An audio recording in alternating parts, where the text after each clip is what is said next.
But here's the would you rather for the Vikings. 3 options. You got to pick one. Would you rather re-sign Kirk Cousins in the offseason, pay him $40+ million? 2, trade for Trey Lance either now or in the offseason and have him compete with Jaren Hall next year.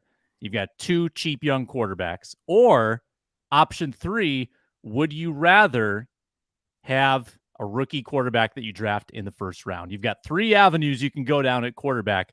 What are you going to choose? I'll go first. I kind of like the rookie quarterback route, I think. I think that I'm just going to reset the deck. Let's go cheap. Let's go first round, high-end quarterback. You get 5 years with them. Let's jump in all the way, head first. Let's do it. That's what all these teams had to take that risk at some point. The Bengals had to take that risk. The Ravens had to take that risk. The Chargers had to take that risk. And it's worked out pretty swimmingly for those teams. That's what I'm advocating for. What do you guys think? Yeah, I mean, can I ask you this? Are we coming off another 13-4 season, Sam, or are we like 6-11? Because What's the draft to realistically answer that, it's like obviously so much depends on, can Kirk actually lead this team into the playoffs? If he wins a game or two, everybody's going to be back on the Kirk Cousins train, and they're going to want to bring him back, which I think would be warranted if he actually won 2 games in the playoffs. I think for me, just knowing these draft classes inside and out like I do every year, if you're ever going to go get a quarterback in round 1, I think next year's the time to do it. And you might not have to mortgage too much of the future to do so either, because even after you miss out on guys like Caleb Williams from USC, Drake May, they're going to go in the top 5. There's still going to be a ton of options that get you excited. Quinn Ewers from Texas, Michael Penix Jr. from Washington, just to name a few. So it all depends, I think, on how the season shakes out. Of course, can Kirk live up to the pressure, leading a top 5 offense into the league? He's got the weapons now, no excuses. If yes, it's going to be awfully tempting to just run it back once again with another 1-year extension.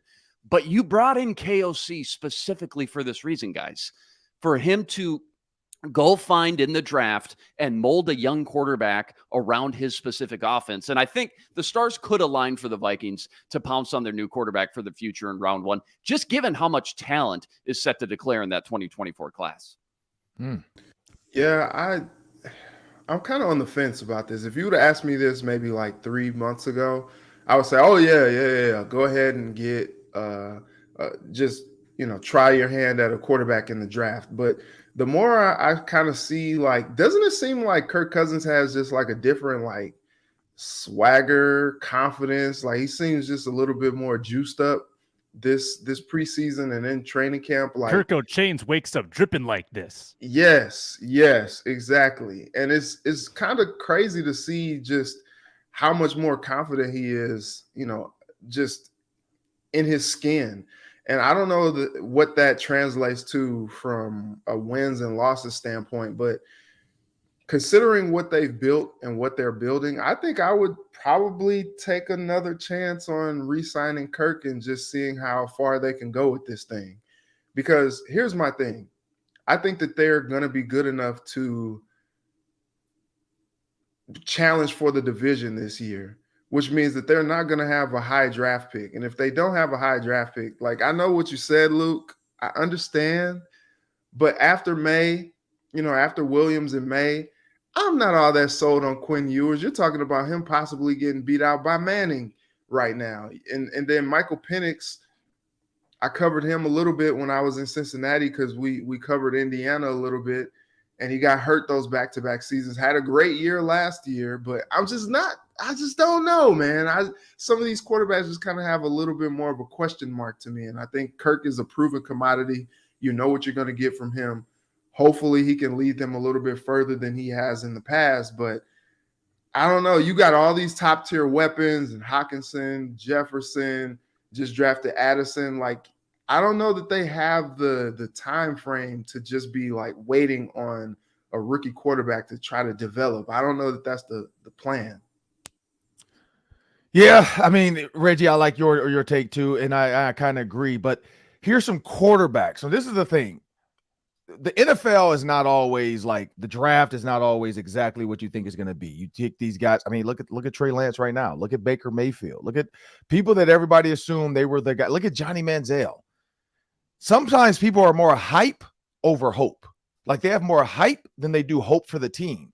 So if you have more hype than hope, I'm looking at guys like Bo Nix, JJ McCarthy, 6'3", 6'3", guys that I feel like are good, but don't get the hype. And now, even though Bo Nix does have 2 ridiculous signs, they put him, I saw Joey Harrington posted, because Joey Harrington, when he was at Oregon, I came out with him, he and our friends, he had a billboard.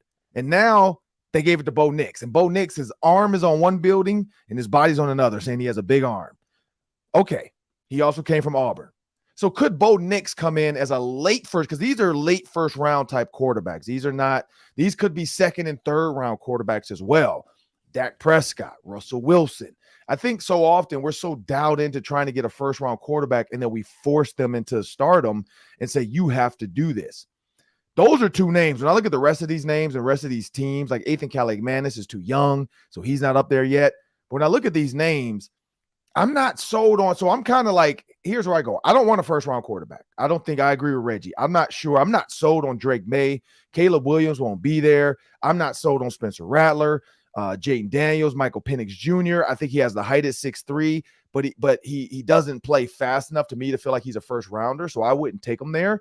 Quinn Ewers, same thing. You're right. Like, we're talking about a guy who could lose his job to Archie or Arch. And Arch is not better than the quarterback Dante Moore at UCLA, but they put Arch up there because of the name. So again, I'd rather take a second, third round quarterback, maybe still re-sign Kirk, see what you got, and let that guy play behind Kirk maybe for 2 or 3 years. So that's not one of the options, but I would rather re-sign Kirk. That's where I'm leaning. And then my next step is I'd rather draft one of those other guys like a JJ McCarthy or Bo Nix in the second or third round, and then see what you can get out of them. I will say, all of us are out on Lance, huh? Oh, yeah. Ron, I just want to say real quick, you bring up a great point about Bo Nix, because you think about the Vikings' deficiencies on the interior offensive line. Kirk's always under pressure. Bo Nix was one of the highest graded quarterbacks last year under pressure, and he didn't record a single turnover-worthy play when under pressure. So I think he would fit perfectly right now with the weapons that the Vikings already have under KOC. So I like the fact that you pointed out Bo Nix. He could be a late first round, maybe day 2 guy even, depending on how this year goes, of course. Yeah, I think he's definitely a day 2 guy. I think unless he does some great Heisman type stuff, I don't see him jumping to the first. But here's the thing I like about Bo Nix. He runs a 4.7.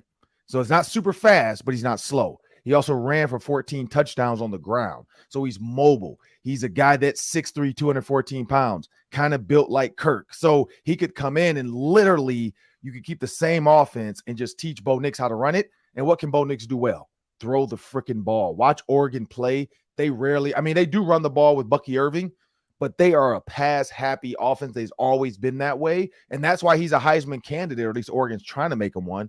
But I just think the hype for him isn't truly there. It's in Oregon, but it's not truly there. So I think for him, not going in the first round, not being the savior to a team, because we had Joey Harrington on the Ron Johnson show, and Joey Harrington talked about that. He was supposed to be the savior of the Detroit Lions, and that was a lot of pressure. I'd rather Bo Nix come in under the darkness like Russell Wilson, be a star. I think he can do it.